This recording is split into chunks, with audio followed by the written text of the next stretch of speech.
The apocalypse wasn't coming fast enough, apparently, so cue the radicalized extremist fundamentalist types to expedite the process. The sun is setting over my shoulder, and it's setting on human civilization. This is an emergency alert.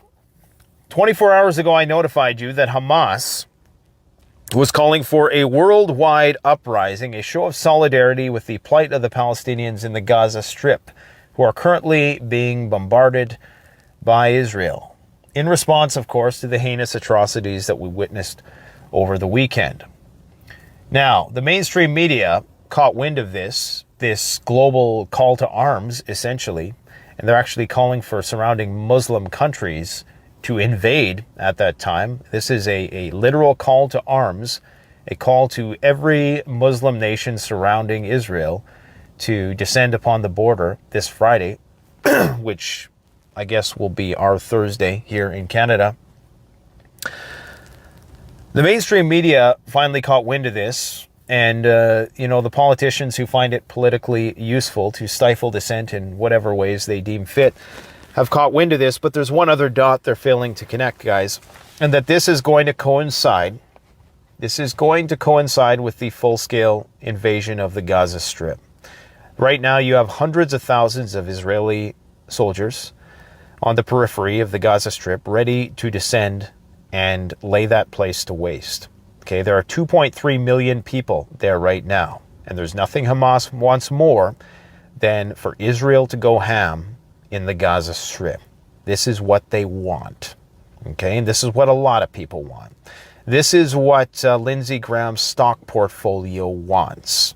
And I'm going to talk about the reasons why I think that they all knew that this was coming at this particular time. Even the Egyptian intelligence insists that they had intelligence to suggest that this was going to happen, but nobody listened.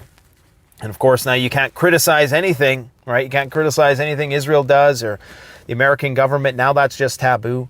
And they're coming for your individual rights and freedoms, as they typically do with every single crisis. People never learn, okay?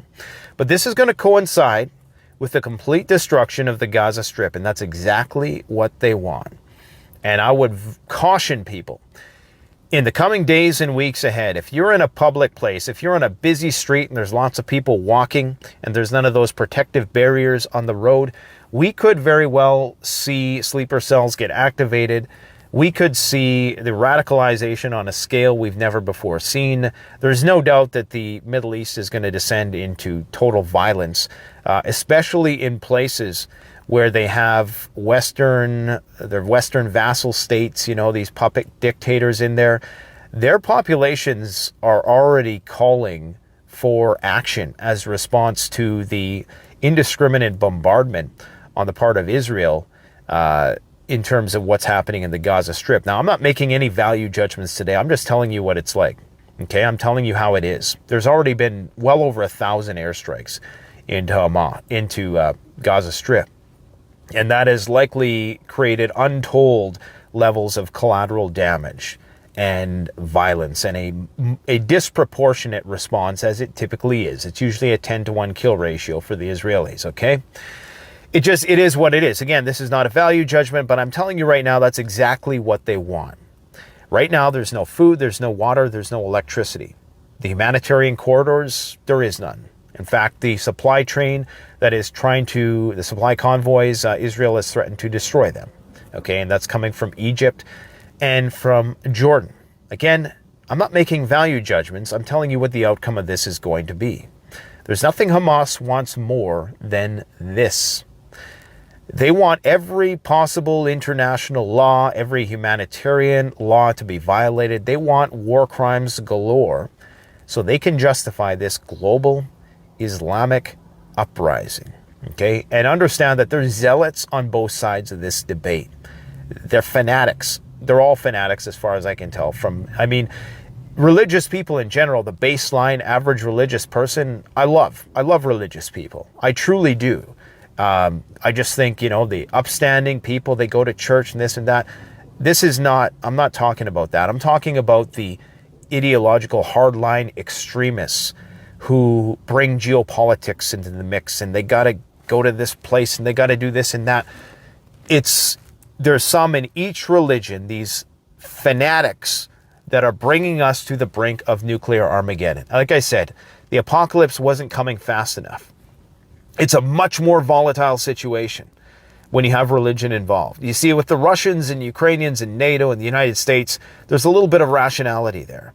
But you throw radical extremism into the mix, and this situation spirals out of control very, very fast, especially under the austere pressures of contracting economies around the world in the wake of COVID and the war in Russia and all that stuff.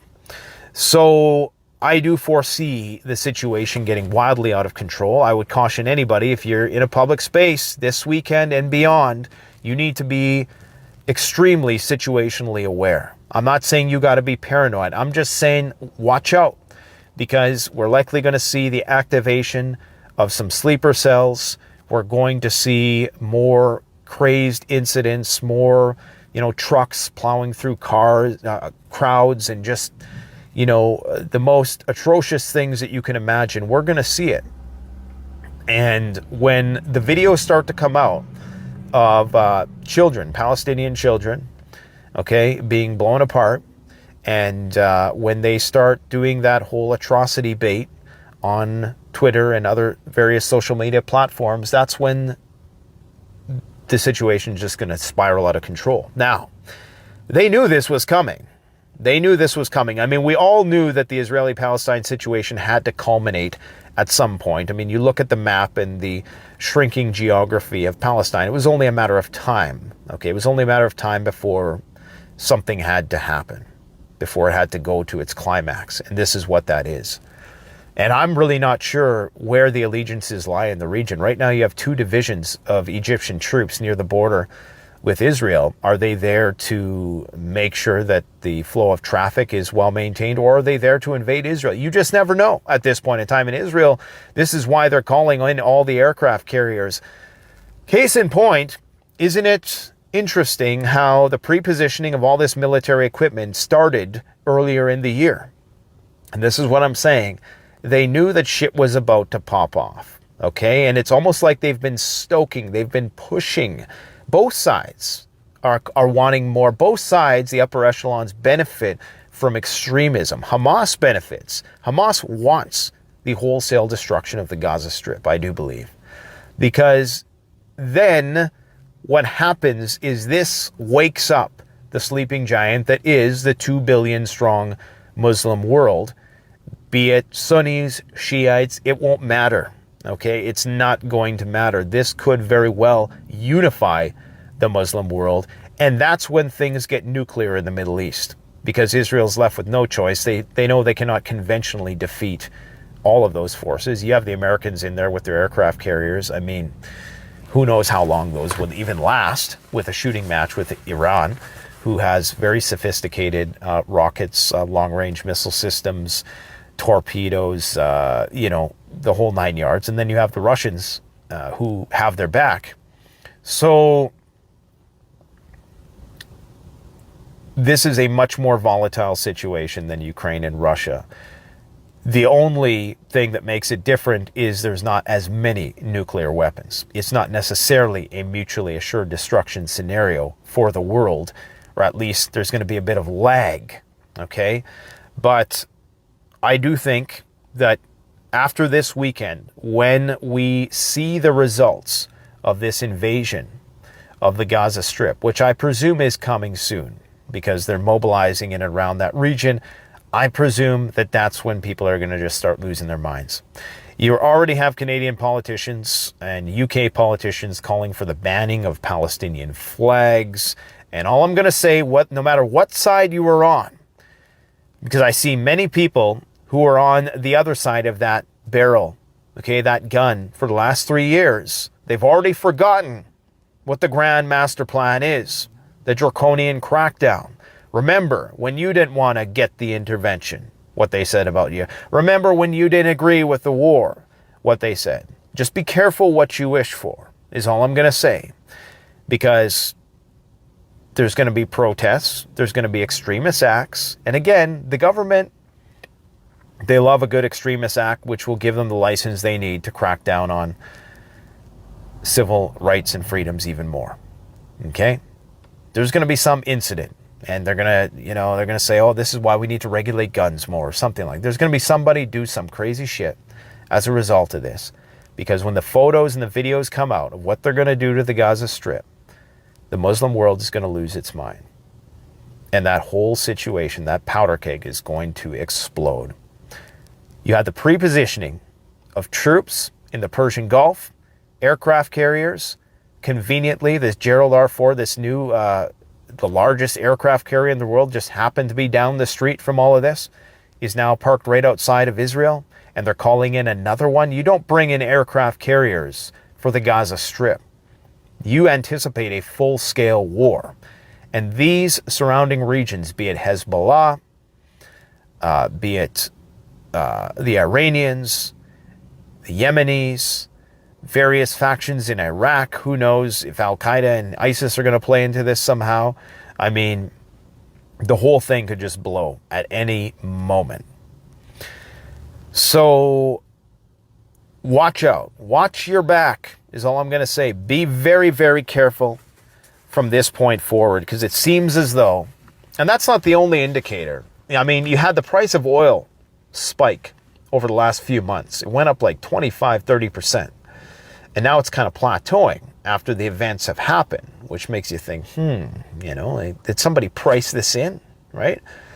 And then you had the waffling on the Ukrainian issue, just so perfectly timed a few months in advance of this whole thing, right?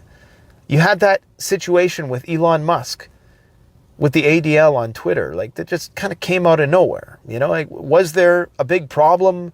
Like, there was no major event that triggered. I mean, there was the Kanye stuff earlier in the year, right? That maybe started that conversation, but all this happens.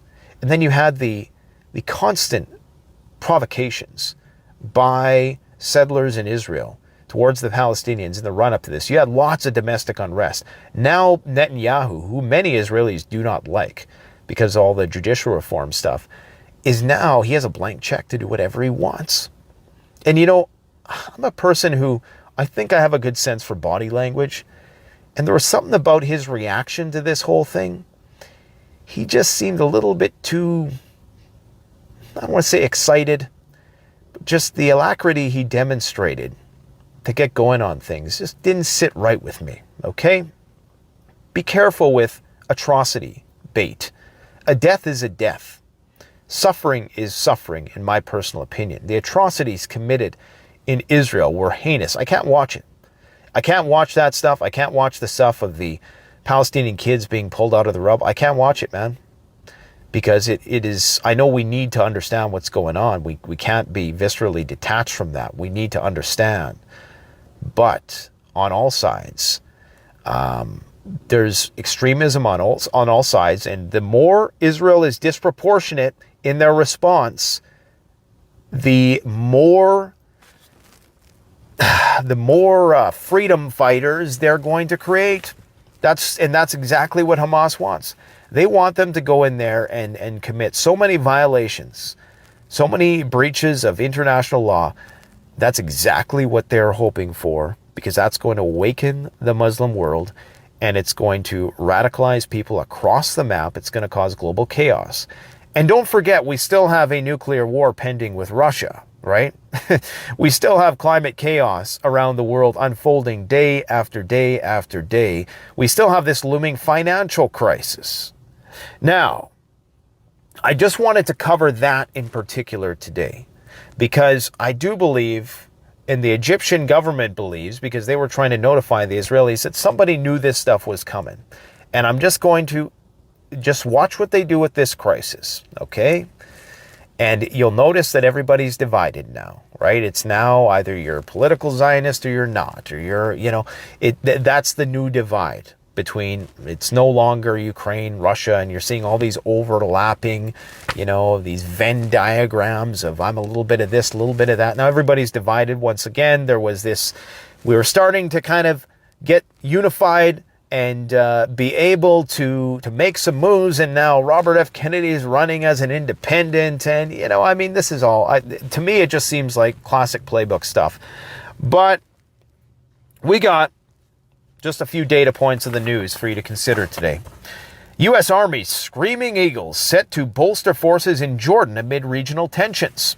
So you have some elements of the 101st Airborne, which were recently redeployed to various parts of Europe. They were originally in Romania, and then I think they were redeployed to other parts of Europe. Now, some of them being deployed to Jordan. So you know this shit's getting ready to go down.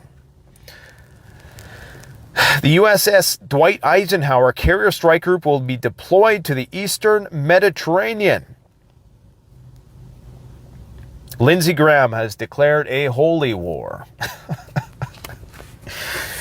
I tell you, man, I want to see Lindsey Graham's portfolio. I guarantee you it's Northrop Grumman, Lockheed Martin, and Raytheon.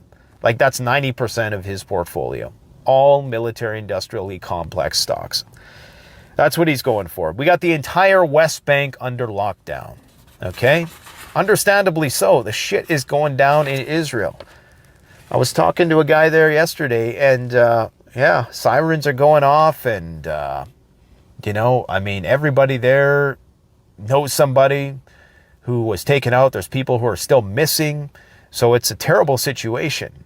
But if I was Israel, I would prosecute this situation in a very, very measured way, where I tried to make the punishment fit the crime as much as possible.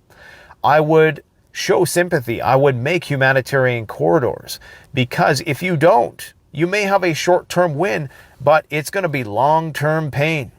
Long-term pain. And what's likely going to happen is it's going to be a call to arms for the entire Muslim world, who are going to conventionally overwhelm Israel's forces, and Israel's going to be forced to use a nuclear weapon somewhere to make a point.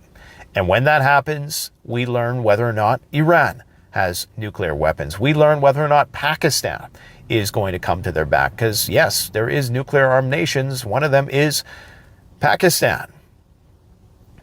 Are the Turks, are the Jordanians, are the Syrians, are the Russians, the Chechens, are they going to come to the aid of the Palestinians? That is the question. And when that happens, is it about to get nukey up in here? Oh man, this is bad. As if we didn't have enough to worry about already. Vladimir Zelensky has arrived at NATO headquarters in Brussels. For the first time, I believe, since the war started. That's big. Big talks are happening behind the scenes. The shit's going down in Bakhmut. The Russians are pressing hard. They're trying to form a cauldron. And it appears as though they might do it. The Ukrainian soldiers that I've seen in videos recently look very demoralized. They look tired. Lots of them have been on duty for 18 months. They haven't been rotated out. And they're exhausted. And it doesn't look good for Ukraine. If Russia wins in Ukraine and the U.S. blows whatever they're getting ready to do in the Middle East, and then China starts some shit, North Korea starts some shit, boy, are we in trouble at that point. Now get a load of this. Russian Foreign Intelligence Director believes that the West trained Ukraine to attack Russian nuclear facilities. Oh yeah. And I forgot about the whole Baltic pipeline incident, which is still ongoing. They're still tacitly blaming the Russians for doing that. And right now they're doing an investigation. They're saying it's going to take a few days. They're saying, well, it might have been an anchor of a big ship that got pulled across this, but these things are supposed to be built for that. So I'm not buying that. And this is a very busy corridor. Okay? So either the Russians did it as a retaliation for Nord Stream, or it was another, I don't want to say the word because I don't want to trigger the algorithm, but false flag egg, okay? Anyways, if that is true, that the Brits were training the Ukrainians to run sabotage operations on Russian nuclear facilities, boy, are we in trouble. Do not take your eyes off Russia in the Baltic Sea. Apparently, the Russians may have lost another ship in the Baltic Sea. I just said yesterday that the NATO reconnaissance planes were running surveillance operations in the Black Sea, very, very close to where the new port is for the Russian fleet. And suddenly, they run into one of their own mines, or at least that's what they're trying to say. Something doesn't smell right. I do believe that this force that we're seeing the United States amass in and around the Persian Gulf and the Mediterranean is anticipating some bigger shit going down in not the Mediterranean, but the Black Sea. UK may arrest people for waving Palestinian flags. Yeah, they're coming for you. According to Putin's brain, Alexander Dugin, he says no matter how we feel about the Jewish people and Muslims, the issue is fundamental. Iran is our friend, ally, and brother who supported Russia in a difficult moment, but Israel is not. It is a vassal of the United States. There you go. World War III. These are the teams. This is on the team of the axis of evil. You got Pakistan. You got Iran. You got Syria. You probably may get Jordan if that government falls. You might even get Saudi Arabia. You got Yemen, okay? You got possibly Egypt, who's on the fence. They need that cheap Russian food. They got a huge population that they have to feed. You got, of course, the Russians. You have the Belarusians. You have the Serbs, possibly. You have China. You have North Korea. And I'm sure there's a lot of other neutral states, BRICS adjacent nations that will likely join that fight. But we're starting to see that this isn't all just Russia and Russia in China, okay? There are proxies all over the place, from Africa to Asia. NATO vows to respond if Finland-Estonia gas pipeline damage is determined to be deliberate. I guess we're going to see what happens. Is that going to be the big story they bounce back to? People were taking John Kirby's words out of context today at a press conference where people were claiming that he said that the tap is running dry and that they're not going to be able to fund Ukraine much longer, but it was taken out of context. What he's saying was this is temporary aid until we can get the next spending bill put through. And what they're going to do is they're just going to bundle it with what's going on, the aid that's going to be delivered to Israel, because nobody in the House is going to speak out against what's going on right now. It's too taboo. It's career self-deletion for them to do so. So they're going to bundle it up. They're going to say, okay, we're going to give Israel 8 and maybe we'll give Ukraine 100 billion, and you're not going to say no because it will be a bad thing if you do. What else did I say was going to happen yesterday? Well, an incident at Israel's nuclear facility where they probably keep their nuclear weapons. An incident occurred at the nuclear center in Israeli Dimona. The incident occurred in the area of the Nuclear Research Center in the Israeli Dimona. Now, I don't know if they keep their nuclear weapons there. I highly doubt it. I'm sure they're in bunkers somewhere. I'm sure they're very well dug in. Who knows what sort of deep underground military complexes are under Jerusalem.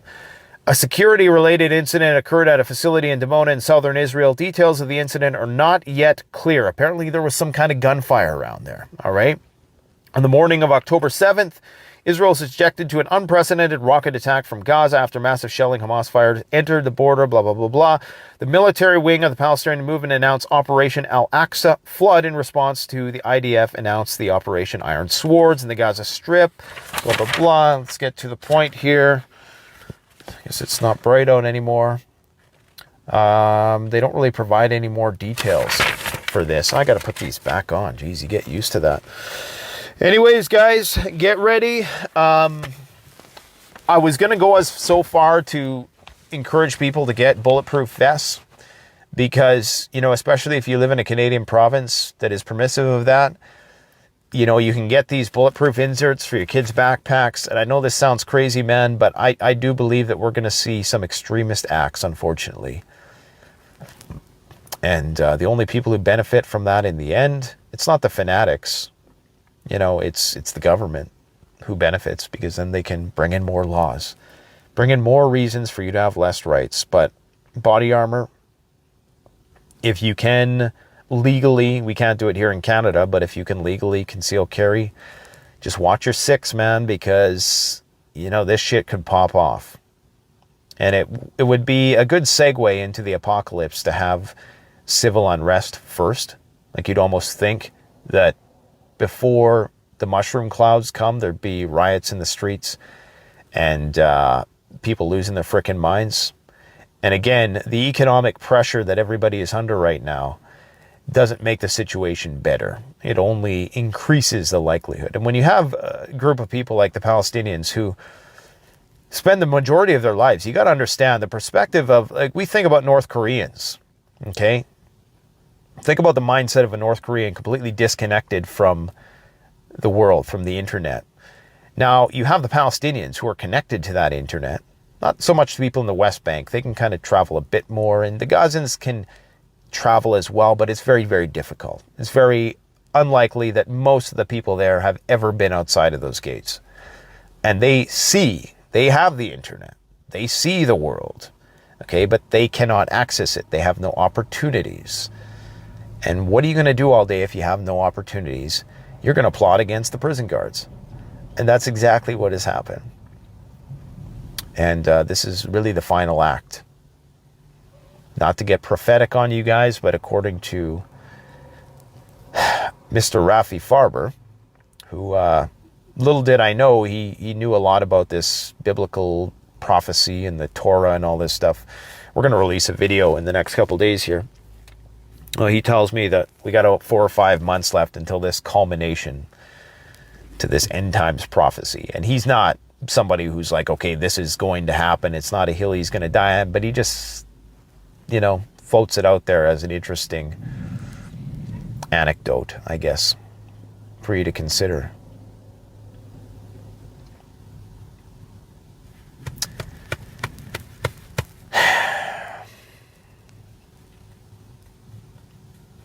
One crisis after another, hey? Just one thing after another. This was planned. This was planned.